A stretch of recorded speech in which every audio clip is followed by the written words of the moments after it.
Hello and welcome to the fun-filled nonsense retrospective. I'm your host as always, Rick, and joining me equally as always is Devon. Hello! We're going to do a bit of a sequel to last week where we did our little pick of the genres, and we're going to do another 5. But before we go too far into that, let's go with our good old time-honored tradition of the nonsense, asinine, hypotheticals. What have you got for me today? I mean, it's almost certainly a question I've asked before, Rick, but you get to choose your persona. Go. Oh, my persona. Well, my original persona was a foxman, and he was a wizard. So, there we go. He was a wizard foxman. Could you be any more gay? Yeah. Oh, I mean, I could. Like, there are... Wolfman is gayer than a foxman. Yeah, but a foxman is a fucking receiver, a wolfman is a giver, and I think you know that. Exactly. The foxman is the receiver, the foxman is the bottom, the wolfman is the top and is Barra and has the black leather. Yeah, there we go. It doesn't matter how far we evolve, does it? We still have that Roman mentality of you're more gay if you're on the bottom, right? Oh man, it was a fucking American dad joke of they had a rapture and he goes, it turns out God does love gays, but he only loves tops. Then why did the Romans crucify the Jeebus, Rick? Why did the Romans crucify? Well, how can she slap? How about you? What's your persona? I don't really know, because I'm not a furry. Yeah, well, could you imagine that was my actual answer? I'm pretty sure that was your answer last time as well. Oh no, it was the what animal are you most attracted to or something, and you were like, I'm not attracted to animals. I was going to say, I don't remember asking that question. Yeah. That reminds me of the old Funhouse bit of, like, they were talking about Fraggle Rock, and one of them said, this would be the most attractive person from Fraggle Rock, and the other guy just went, I wouldn't know, I'm not attracted to Muppets. But yeah, I don't know, man. Like, furries are... I don't really... Apart from the stereotypical furry shit, I don't really know anything about the furry hierarchy or what any of it says about anyone. So, as always, I'm going to go with anthropomorphic boar because that one guy from Teenage Mutant Ninja Turtles is kind of cool, if a bit gross. Bebop, whichever one it is, Bebop or Rocksteady. I'm assuming Bebop, because Rocksteady is the one that's grey. Yeah, Bebop. Well, yeah, because one of them's a rhino. Yeah. Yeah. Rhino the grey one's a rhino. Rhino or boar are pretty good. They're pretty cool looking, like, anthropomorphized animals, because they're always jacked. Yeah, Bebop and Rocksteady. Yeah. Okay. Cool. So my one for you, this one might annoy you, and it's very long. Oh, God, okay, everybody, Rick has acknowledged that this might annoy me, which means I'm now get a free pass to be angry. Yep, so this one is one that I got from Reddit, so I've modified it slightly.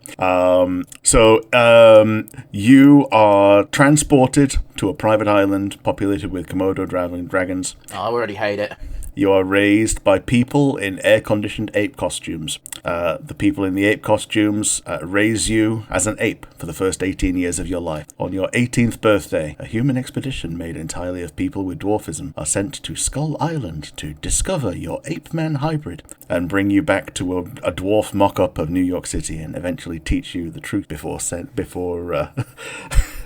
revealing it all on TV. How do you react to this as your life? That's not really much of a... How small does the person who originally asked this think... Does he think dwarf people are? Because they're only half your size. You're not going to be King Kong to them. Yeah.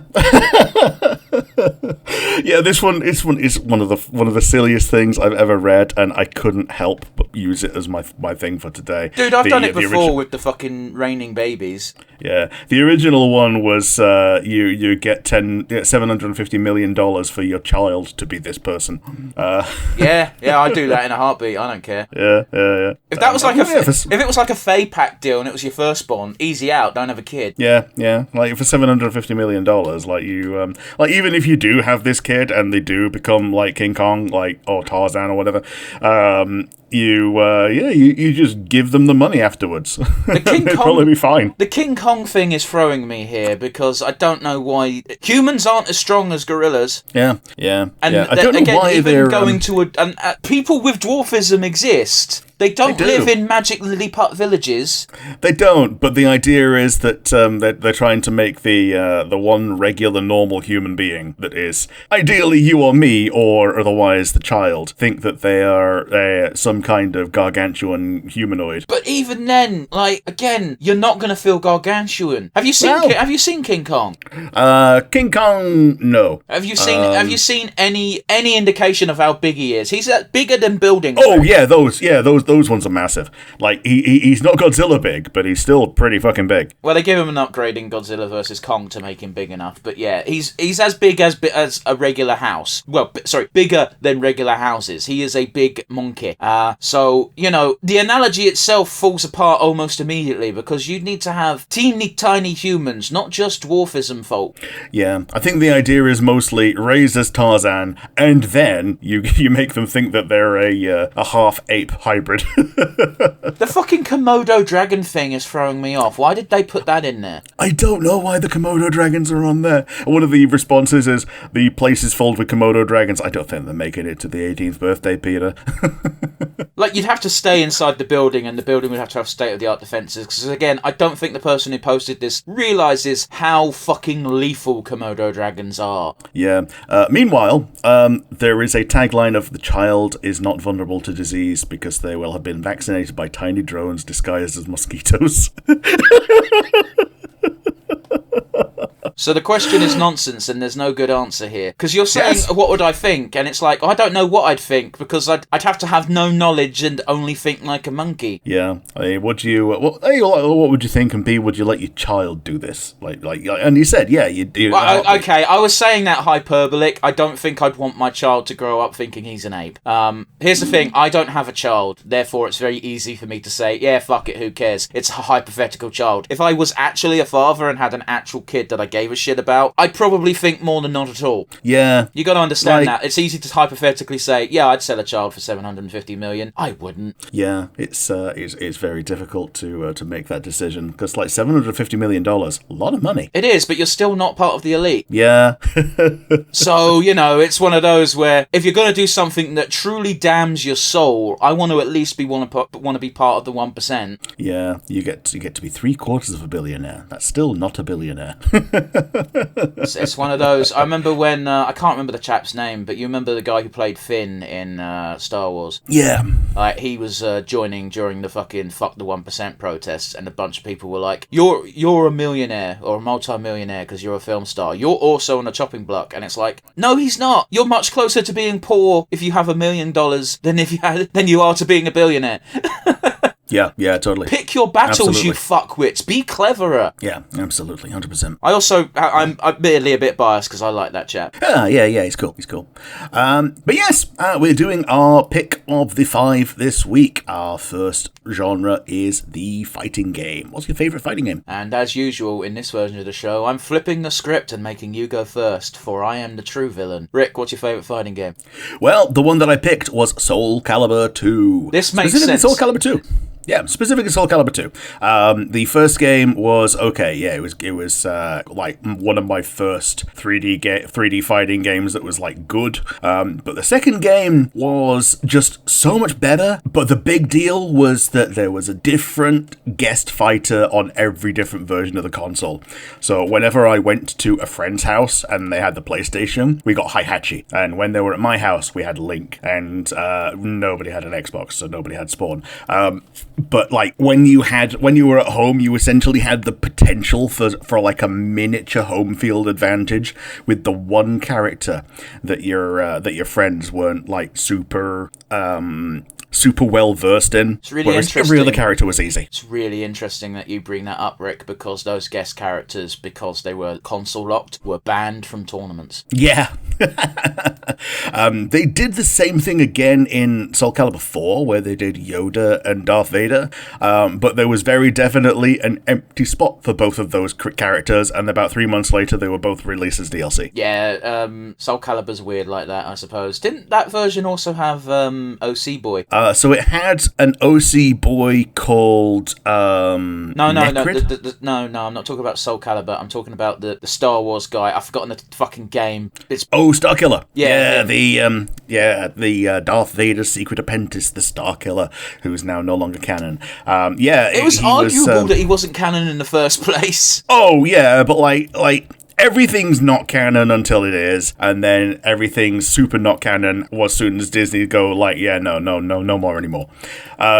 He was bullshit. He was actually really fun as well, because he had his reverse grip. He did a lot of lightning stuff, and he was a lot more agile than Vader and a lot less silly than Yoda. I will say that game really fucking kneecapped itself by having the best thing be the opening. Yeah. Just, it might get old really fast, but I don't care. If you gave me a game that was just, here's Darth Vader and here's everything Darth Vader can do, go fucking nuts, I would have a blast. Because Darth Vader wasn't invincible during that opening level. It was very hard to die as Darth Vader, but he did take damage. Yeah, and if you fell off, you died. That is the most inglorious. How can you possibly fall off as a Jedi? Yeah, he just he was walking along in Kashyyyk and he was being the worst boss in the world, holding up stormtroopers in front of blaster bolts that wouldn't even have killed him, and then oh, it's so unnecessarily mean. You're right. And then he just wasn't paying attention, and he fucked up a jumping puzzle, and he just fell to his death. I don't even think that intro level had jumping puzzles. Yeah. It was literally just a walking simulator as Darth Vader. Yep. But yeah, the other fun thing about Soul Calibur 2 is that they cut down the roster quite a bit, which usually is bad. But what they did with this was they made it so that certain things like Siegfried and Nightmare are usually separate characters, but in this one there's no Siegfried, it's only Nightmare until you get everything. And then you get a costume for Nightmare that has him take his hat off and he's Siegfried again. And his final weapon is he gets the Soul Calibur instead of the Soul Edge. And that's his story reason for separating from Nightmare and becoming his own person again. Yeah, I'm always two minds when it comes to roster trimming, because on the one hand, some games really fucking need it. On the other hand, it depends what you're trimming. If everyone is truly unique, you shouldn't trim anyone. But a lot of these roster bloats come from, it's X. It's the fucking mirror fighters from Smash Bros. Yeah, so in the older games, in Soul Calibur 1 and Soul Edge, or Soul Blade, depending on where you are in the world, they were very definitely mirror fighters. So they Luigified them when they brought them back in Soul Calibur 3 and 4. Which I think was the correct thing to do. So, cutting down in 2 to then expand again in 3 and 4, I think was a great move. But yes, that's my favourite fighting game. How about you? My favourite fighting game is MKX. Mortal Kombat... Oh, so Mortal Kombat X. Is this the one where they do the reboot? Or is it the last one before the reboot? It's the second to last one before the reboot. The second to last one before the reboot? Yeah. Oh, yeah, because Mortal Kombat 11, wasn't it? Yeah. Yeah. Mortal Kombat 1 is the new It's not even a reboot, because it's still got the same bullshit from the previous... It's still following the same story. The universe is kind of rebooted, but technically every single character ending that happened in MK11 happened. They're just alternate universes. We only care about Liu Kang's. Sure. Okay. That's the big fucking end of the story, is that Liu Kang summons help from the other dimensions, and it's all the good guy versions of all the characters. That's why you can use Shao Kahn in the final. Man, shit. Yeah. So the only Mortal Kombat game that I ever owned was Deadly Alliance. I believe we played MKX against each other at one point, but I don't know how you played that if you didn't own it. Oh yeah, PlayStation. It would have been, because I don't have that game on the PC. Yeah, we got the PlayStation freebies. So back when I used to have PS Plus, I must have gotten it at some point. Mm-hmm. Yeah, there was a freaking Athena god or something, wasn't there? There was wasn't she the main boss of that game? No. You're thinking of Cetrion. That's the daughter of the main boss of that game. The main boss of that game was I've forgotten her name, but she was a bald woman. That's gonna drive me nuts. Anyway, she was the actual boss of the game. She wasn't playable because Mortal Kombat bosses tend to not be playable. Sure, okay. At least not in the game they're introduced in. But yeah, Cetrion looked very cool and felt relatively cool. But I didn't know them from before beforehand? She's only been in that game, as far as I'm aware. Okay. But yeah, you're saying Athena. She's more like a Gaia-esque character. Yeah. I was misremembering her being a lot more mechanically looking, but yeah. Kronika is the big boss of that game. Because can you guess what her gimmick is? Oh, Kronika. So yeah, she's Kronos, but light lady. Yeah. Like, give her a blue wig and she's just Crony. But yeah, the game's fun. It introduced Aaron Black, who is one of my favourite dickbag characters because he's just a cowboy. Sweet. And yeah, much like your example, it trimmed down the roster quite a bit. MK9 had a fuck-off large roster, and it got dropped down to about 20, 22 characters for MKX, including some characters who were just straight up new. This is the one that introduced the fucking Borutos. Okay. Sweet, yeah. Because I know Soul Calibur 5 gave us a bunch of Borutos, but not everybody liked that because a bunch of the characters that they cut were very definitely useful and unique characters that just like no longer had a representation. How will I ever enjoy my Soul Calibur if I don't have that freaky pervert Voldo? Oh yeah, he's still stuck in. Like he was fucking 8. He's like 65 years old in the first game. It was silly. It's still really weird to me that Yoshimitsu exists in that universe. Yeah, and he's Yoshimitsu the 5th or something. Yeah, it's weird because the Yoshimitsu from Tekken is a weird space alien. Yeah. But the Yoshimitsu in Soul Calibur is just a fucking Japanese fella. Maybe. Sometimes he's an undead. Yeah, so sometimes he's just any old samurai who happens to have turned part of his body to wood for no reason.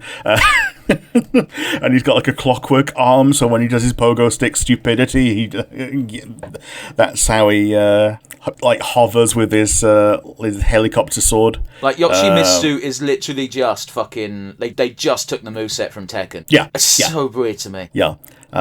What's even weirder is in Tekken, he's a frickin' Tekken is mostly a weaponless game. Yoshimitsu has a sword, he just holds it and punches people while holding the sword. He's got moves with the sword. Yeah, but they usually involve stabbing himself. You got stabbing himself, you got the stupid pogo stick, as you mentioned. He does have a dash punch, that is the anime thing. Yeah. But he's not the only person with a weapon in Tekken. Kunimitsu also has her knives. Yeah. Although it's really funny as well, because you got Mokujin and Tekujin, the two clone fighters, basically. You don't know who they're going to be before you fight them, but you know when it's Yoshimitsu, because he suddenly has a sword. Yeah, it's silly. I love Tekken, it's really silly. But I also like MKX because it's the first game, to my knowledge, that they introduced the character intros on the match screen. Okay. Is that the one where they get right up to each other and have a little back and bash forth. each other with the forearm, and they just smack talk each other? It's really good, and it's made even more fun with the guest characters. Like Ed Boon gets it. Sweet. It's all I'm saying. And don't get me started on the MK franchise having the weirdest fucking tie-ins, because Ed Boon is a fan of 70s and 80s action bullshit. Yeah. That's why we get the Alien, we get Predator, we got fucking Rambo, which I don't think anyone expected. It took them forever to get Spawn. Yeah. But they got him, and they got Keith David. Yeah, sweet. Yeah. But yeah, those were good. I like these answers so far. Next one. Next up we've got Puzzle, I suppose, Rick. Did you have as hard a time with this one as I did? Kinda. I realised that I don't play a lot of puzzle games that are actual games. He's talking about Hoonie Pop. Okay, that too. The game that I play that's kind of a puzzle game that a lot of the time is like a mini Metro thing, where you just design underground train systems for cities, and the only puzzle thing of that is it goes on forever until you crash. But the one that I picked is Peggle. Peggle's pretty good. It is. I do hate the fact that it doesn't have controller support on Steam, but at the same time, all you need is your mouse. Yeah, do you know where I played Peggle the most? Xbox, I assume. The DS. Didn't know it was on that system. Yeah, so it was on the DS, and it just felt right because you use the stylus to aim it, and you felt like you had more of more control with it. I get get you. Just Peggle 'cause, also like, did a yeah. remarkably good job of designing fun characters for not a nothing game, but a game that doesn't require a plot or anything fancy, and yet they gave it some fancy, like they basically put makeup on a already good system. Yeah, like, and each one has like they have passives like this hamster. Oh yeah, hamsters breed like rabbits. So when you get a multi ball, they get even more multis in the multi ball. My favourite one was the Yeti in Peggle 2 because he had a super shot that just made the shot a boulder. Yeah. Yeah, I can't remember which Peggle I actually got into, but it was it definitely had a about halfway through it transformed into Peggle Knights, and the original characters had another run through, and they were all dressed as like superheroes or something stupid. For a puzzle game, that's kind of cute. Just for those of us who those who are listening who haven't played Peggle, do you want to give a brief explanation at how you win at Peggle? You have balls that are pinballs, and it's gravity based, and the things that you would destroy are little blocks, a little bit like breakout blocks. They are color coded based on how many hits it takes left to kill them. That's interesting. The version I played didn't. Okay. The version I played was color coded, but they were either blue or they were orange. Blue is you just get points for breaking them, and orange was these are the ones you need to break to complete the stage. Sure. So you've got these, but you've also got like yellow and green for ones that are not destroyable yet. And they go to blue eventually. Blue is can be destroyed in one hit. If something is hit, it gets put on the I am going to get destroyed timer, essentially. And as soon as the ball goes, everything that's been hit gets destroyed, including whatever combo shit you did because of your character, which might include very different explosions. to the version I played. They went all in on the powers. So you kind of needed to do it with certain things. But yes, it can be as simple as you skill shot certain oranges and just gun for winning the level, but generally you want even more score. So also, of course, the more score better, but the version I played as well had a constant floating pot at the bottom of the stage. If you landed in that pot, you'd get a free ball, effectively. Yeah, you didn't lose your ball if you got it in the hole. Yeah, and once you cleared all the orange pegs, that's when it had in the version I played, it had classical music playing, and the yeah, there you go. Yeah, Ode to Joy. Yeah, that one, yeah. And a bunch of holes opened up. The middle hole was worth the most. The other ones were also worth quite a bit of score, but not as much. Yeah, you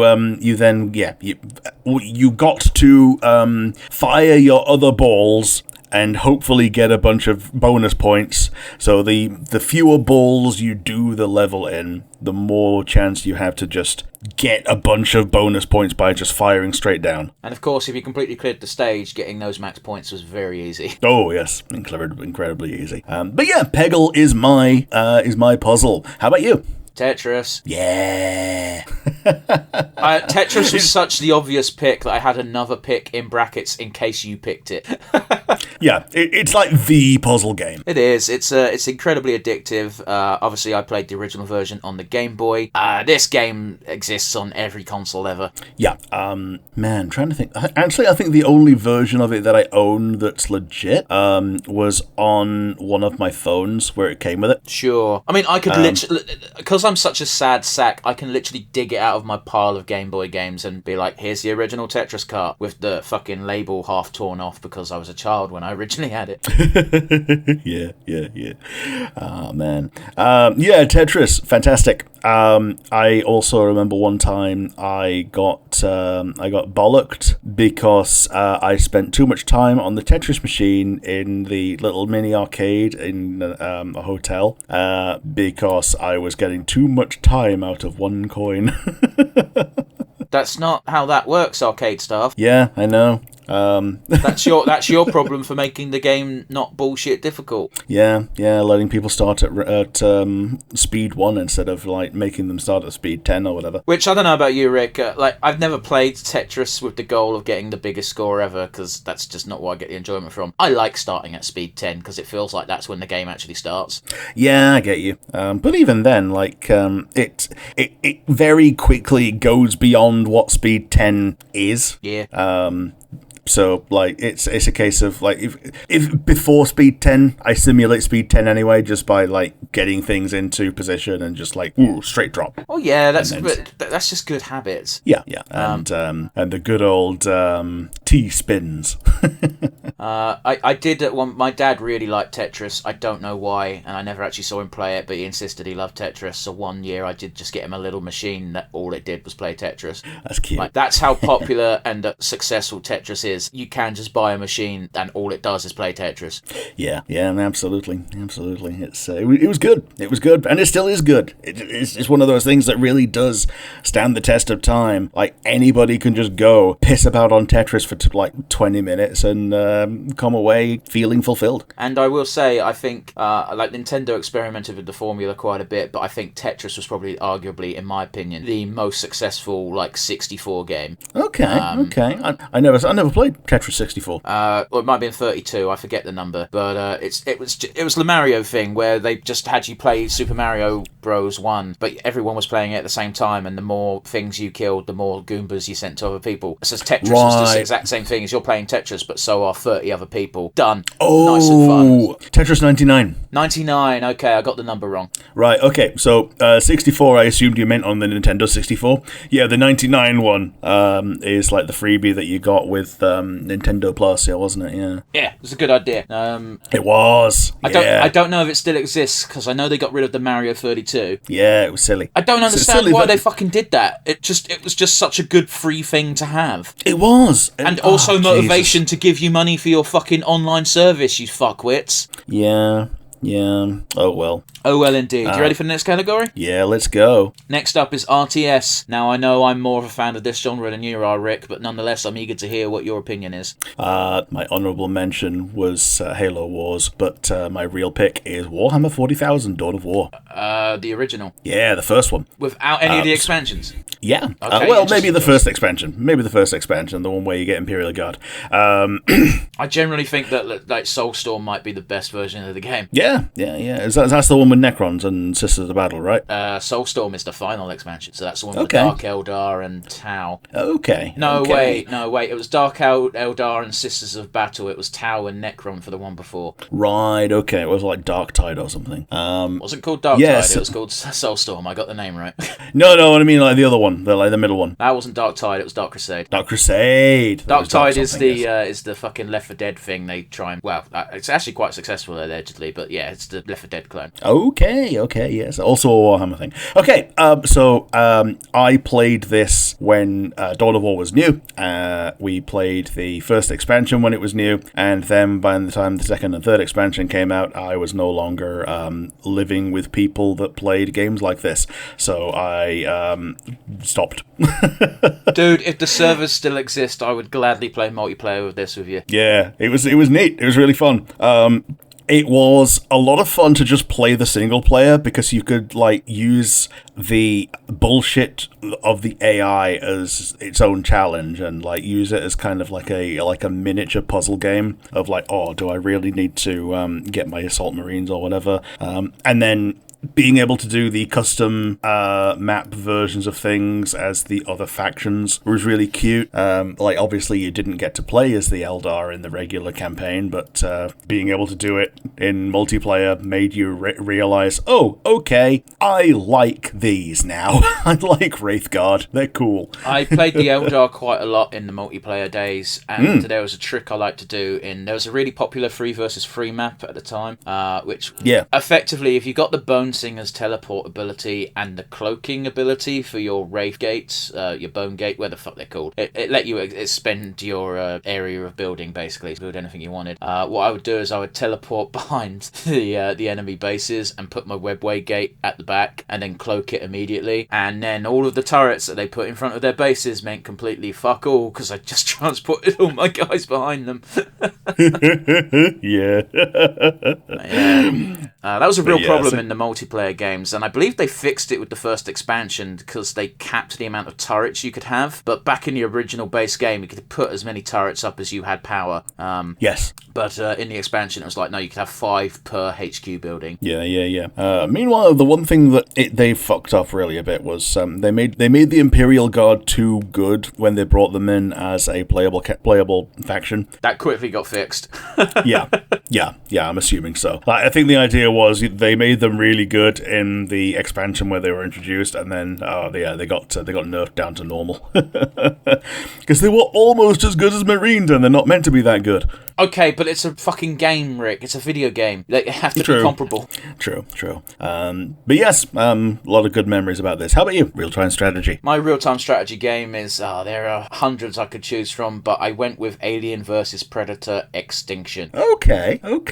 I think the biggest flaw this game had was the fact the levels were the campaigns were so short. Right. Okay, so like the alien side, the Predator side, the human side. Yeah, the same thing you get with every fucking Alien vs. Predator game. There's a human campaign, a Predator campaign, an Alien campaign. There are 7 levels per campaign. Oh yeah, that's really short. Yeah. Which, when you look at it as a whole, it's like, that's 21 levels, but if you break that into 3 campaigns, it's not that big at all. Yeah. And half the time they're just going to be the same levels, just repeated. Oh, to be fair, they had a bit of variance. Like, each of the races played differently enough that I kind of didn't get bored of it as a kid. Right. But yeah, the humans had money, you could just buy new units. The Predators, they also had money, but their money system was honor, and you could only get honor by killing things. And sure. That would be the more honor you got, the more cool shit you could trick your things out with. Aliens had no resources at all. Right, okay. And you didn't get to choose what aliens you get, so it was a bit more complicated for young me. Right, okay. I can appreciate that as an older player that would be cool. However, I also appreciate how frustrating it could be if you didn't get the thing that you wanted. Okay, so you can control what you get in that if you put a face hugger on a Predator, you will get a Pred Alien. If you put a face hugger on something crap, you will just get a drone. But you have to kill things and get what you get. You're limited by what the map has as enemies. Right, okay. I get you. Right, sweet. So yeah, it was an interesting game. It was one of my earlier RTSs, and also I played it on the PlayStation, which, this was PS2 days, by the way, which I'm sure, as you're aware, Rick, most RTSs do not play well on consoles. Oh, yeah. Like, Halo Wars was, the Xbox 360 was a lot more powerful than pretty much any console that came before it, but it still struggled with Halo Wars, and not even a question of power, Rick, just the fact that you have to use a controller for an RTS. Yeah, basically you just did it the brute force way, highlight all your guys and they all go to there and kill everything. Which, for this game didn't really matter that much, because most fights did just boil down to who's got the bigger blob. But in a game like, I don't know, I'm going to take Shogun Total War, which granted is half RTS, half turn-based, because the combat was RTS, but the grand strategy phase was turn-based. Getting ahead of myself here a little bit. But yeah, like, if you sent in a big blob in Shogun Total War, 9 times out of 10 you will lose, because you got to pair off the archers against the spearmen, your spearmen against cavalry, etc., etc. Sure, so rock, paper, scissors blob. So yeah, if you send your blob of scissors into a rock crevasse, they're all going to die. If you like. I appreciate RTS isn't your genre, so you're going to degrade it by using these blanket terms, and that's fine. Yeah. Like most of when I play RTS, it is just blob tactic of build the thing that I like. I have 15 of those. They're now going in that direction. Rick, even I'm more fan of grand strategy and turn-based when it comes to this sort of thing. Like, RTS is fine, but it requires me to constantly think. Sure. Yeah, I get you. Which, it can be fun. I do enjoy RTSs. It's just, constantly thinking and constantly managing producing units while in the middle of controlling your blob to actually attack can be a bit of a headache. Which is why turn-based strategy is the more go-to for me, because it's just I'm doing this and then I'm doing this and then I can do everything in an order, as opposed to no, I have to juggle everything at once. Yeah, you've got pretty much infinite time asterisk to do things in turn-based mode. Yeah. Right, you ready for the next category? Yeah, let's go. Now, I chose the list of these categories, Rick, and as soon as I said open world RPG, I was like, oh fuck. I don't actually know what counts and what doesn't, and I did some Googling, and I think most people don't know what an RPG is. Yeah, so I have two answers for this. The big one, though, is the open world RPG, in my opinion, and in a lot of other people's opinion, The Elder Scrolls V Skyrim. That's fine. That's the one I'm using as the picture. Yes. I'm definitely picking Skyrim as my one. It's the open world RPG. It's very definitely an RPG. You've got your level ups. You do stuff. It's a fantasy based thing where you have your progression. And it's just the framework for a bunch of shit as well. Not only is it as a game, it's the canvas on which many a modder cut their teeth. I gave you that one. I will say... It's just, one of the things that makes Skyrim stand out against, Morrowind and Oblivion is the control scheme is just top. Yeah, it's just so much better. They seem to have realized, okay, we can do this and we can make it work on console way better. I think they learned from Oblivion, and it just, even that small amount of time, they just perfected it. And could they do better? Maybe. Do they need to? No. We'll have to wait and see for Elder Scrolls 6, which I'm sure will come out within the next 5 years. Yeah. And definitely not just re-releases of Skyrim again and again and again. They can't keep getting away with it! It's a testament to how good Skyrim is that they keep making money out of it, out of keeping on re-releasing it. They released it on the Switch. It was already old enough to vote at that point.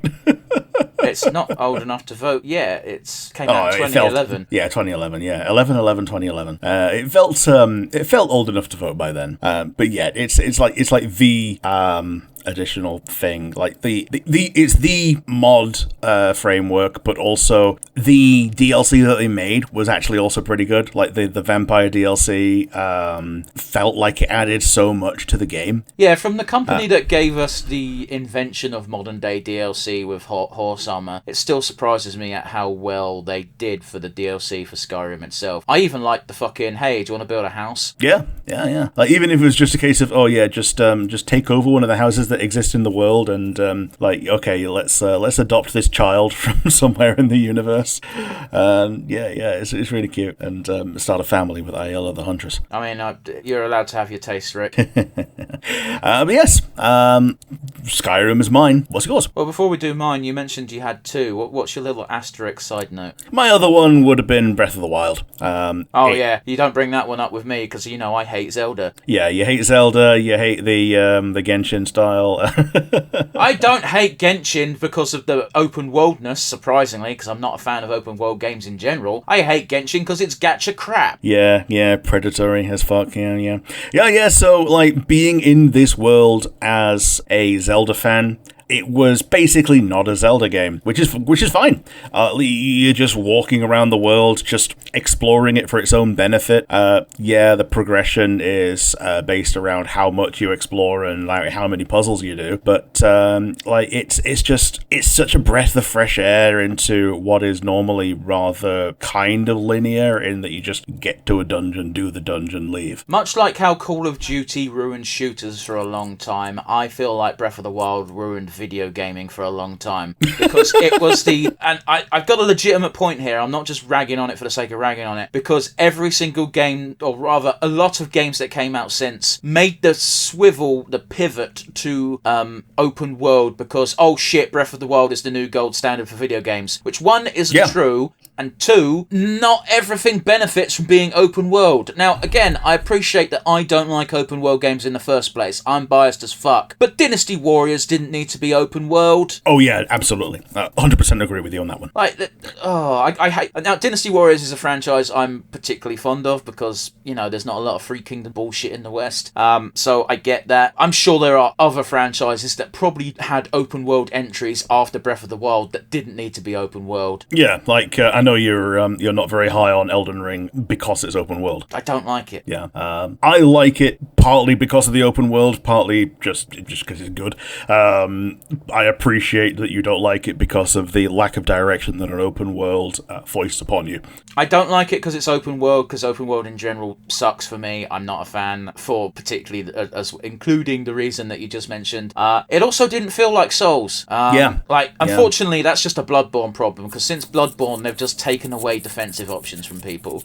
Yeah, and they've just, they've forced the speed to increase. It's like the Monster Hunter clone problem, that anyone who tries to copy it tries to make it faster, and this includes FromSoft. They've tried to copy their own game by making it faster, and the whole point was, in the older ones, being methodical was like the way that you win a lot of the time. Yeah. But oh well. That was me talking about Skyrim and Breath of the Wild. What's your open world RPG of choice? My open world RPG is Assassin's Creed Valhalla. Okay, yeah, the one that basically didn't need to be an Assassin's Creed game. None of them need to be Assassin's Creed games anymore. Yeah. But they can't take the Assassin's Creed name out of the title, it then wouldn't sell. Yeah, this is one that very definitely would have stood on its own as its own Viking game. With the downside, with the asterisk of it's kind of cool that you've got the is this a man? Is this a woman? Oh, it's Thor. It's not Thor, it's Odin. Oh, Odin. Yeah. But even regardless of that, the actual canonical Ivor is a woman. The bones they find are female bones, but because it's got Odin in it, basically they when in the Animus, Ivor can be either male or female. It also means everyone's bisexual as fuck. Yeah. Yeah, I like it. I like hanging out with Vikings. That's fun. I like running around old school Britain. That is awesome. I like doing Viking raids on unsuspecting villages. I like making my custom OC Viking dude. It's one of the reasons why I'm kind of like don't want to play. I want to play the new Assassin's Creed, the Japanese one, but I'm kind of bummed out that it's not an OC anymore. Yeah. There's 2 Ivors in Magic the Gathering as well. Yes, there would be, because again, both are canon. However, they're both the lady. Well, fuck it then. I don't know. I guess they just want... Fine, whatever. The lady's got a cooler design than the male anyway. Yeah, that's true. There's a red-white one and a red-white-green one. I do like the... because the canonical Ivor is female, the big revelation of why the guy who's actually Loki didn't realise that that's Odin is because he didn't think to check a woman. Yeah, because that's Loki's thing. Yeah, Loki's thing is being all gender fluid. This version seems to not be. Okay. Or at least they never show any examples of it, apart from the fact that, yes, he did fuck that wolf. But, sure. Yeah. Anyway, I digress. It's fun being a Viking in old school Britain. It's fun learning a bit about the Saxons, even though being British, kind of knew it all already. And there's a side quest at the end of the game that has you just finding Excalibur, and it's like, cool, I've already got my Dane axe, and I like using an axe because I'm a Viking, so this is never going to get used, but I've got it. I kind of like that though. It's very cool. Yeah, it's neat. The DLCs I played, I should say, were very fun. One involved going over to Ireland, and that was a bit of a mystical druid adventure. And sweet. The other DLC involved going to France, and that was kind of but I did it. Mm-hmm. And they released a free DLC that was just a roguelike have fun as Odin. Yeah.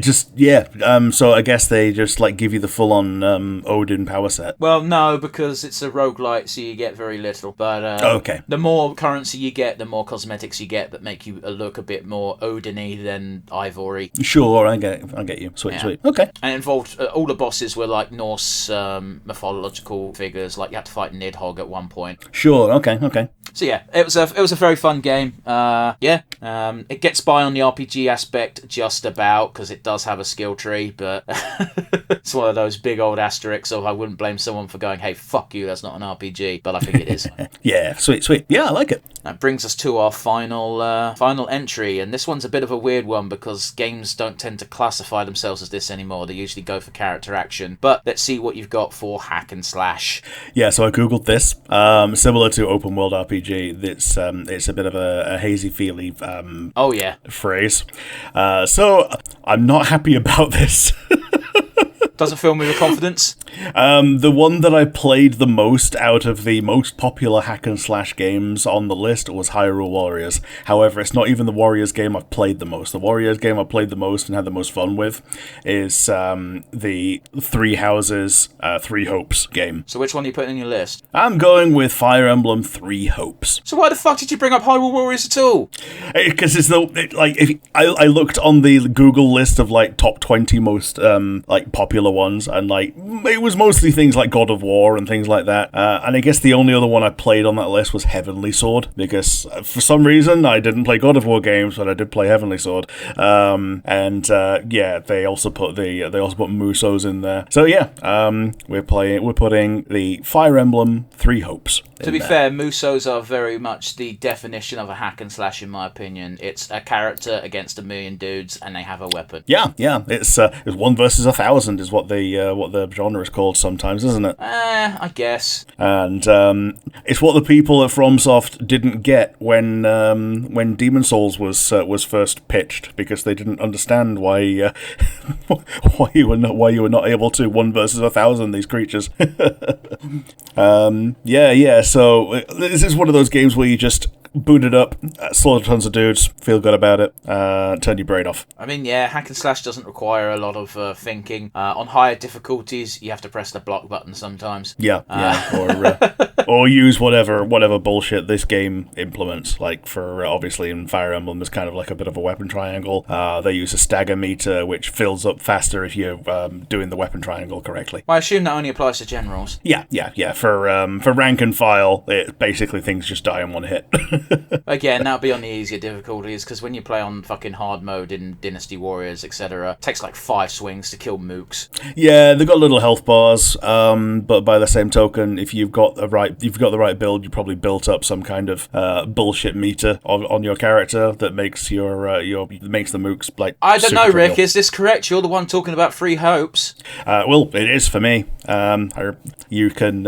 Everybody's got a passive / ultimate, and if you don't like your main character's one, you can take someone else's by completing the game and giving them an item from the person that you S rank. And it felt really, really bad to S rank Lawrence because I don't like that character. However, his power is really good. You just get a bunch of roses around you that make you take damn near no damage, and you do a little bit more damage. Okay. But yes, Fire Emblem Three Hopes. How about you? Warriors Orochi 2. Yeah! So this one is the OC generation of the Warriors, isn't it?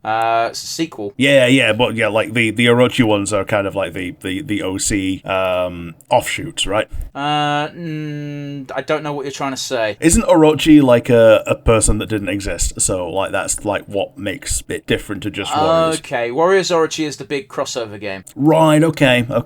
So it's like the one between Samurai Warriors and Dynasty Warriors, right? Yes, okay. it combos Dynasty Warriors and Samurai Warriors. Once you get to Warriors Orochi 3, it just throws in a bunch of random bollocks from other Tecmo Koei games. But Warriors Orochi 2 was just Samurai Warriors, Dynasty Warriors, and a bunch of OCs.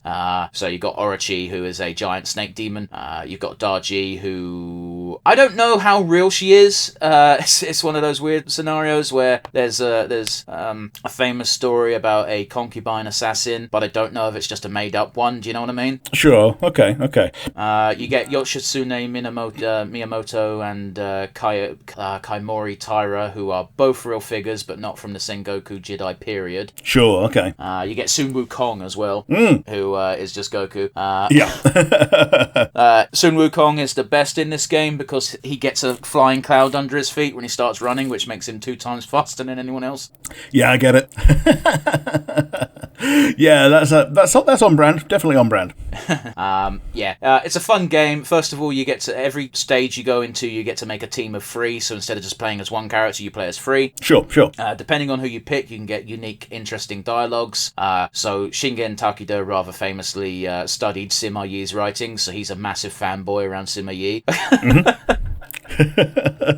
Sweet. I like that. It's nice when you get little nods like that, even when the characters may or may not have actually interacted IRL. Yeah, I mean, it would have been impossible. Sima Yi's from like 200 AD. Oh yes. Shingen Takeda, as I want to say, like the 1400s, might be 1200s. I don't know. I don't know the exact date periods. Sure. But yeah, you get 5 campaigns or 5 story modes. You get Wei, Wu, and Shu, which is Dynasty Warriors. You get Samurai, which is, or rather, I think they call it Sengoku, which is the Samurai Warriors story mode. And you get the Orochi story mode in Warriors Orochi 2, which is Warriors Orochi 1, but from Orochi's point of view. Sure, okay. Yeah. When you beat the game, you get the generic Snake Generals as playable characters. That's a neat feature, but no one uses them because they're crap. Yeah, fair enough. But yeah, I like Warriors Orochi 2 because it just built on what Warriors Orochi 1 already did. Warriors Orochi 3 was pretty decent, but it started doing timey-wimey bullshit on top of the already timey-wimey bullshit, and it just kind of got a bit too much. And then Warriors Orochi 4 was just like, okay, we're going to introduce Norse and Greek gods now, and it's like, what the fuck even is this? Yeah, fair enough. Yeah. It's, silly. Silly is the word. But yeah, I enjoy it. I know how much fun you'd have with this game if you weren't a fan of either Samurai or Dynasty Warriors already. Mm-hmm. Like, just for a bit of context as well, Warriors Orochi 3 introduced fucking Ryu Hayabusa and Ayane from Dead or Alive. Oh, man, yeah, shit, yeah. Like, they did just start going like, well, we own this, let's just throw this in there. Yeah. Hayabusa, very obviously the main character of the Ninja Gaiden series, and then Ayane, also from Dead or Alive. She shows up in Ninja Gaiden, but she's basically just, oh yeah, if you like Dead or Alive and you didn't know that Hayabusa was from that, then yeah, we're very definitely bringing this in as well. Had fucking Achilles from the Legends of Troy game, which I think was their attempt at doing like a Warriors Greece, but it didn't really work. Yeah, I get it. And some more Chinese mythology / Japanese mythology, because they introduced, funny enough, Nazar. Yep, fair enough. And I've forgotten his name, Rain God from Japan. There's a FF14 version of him. Susanoo. Yeah, Susan Ooh. Susano.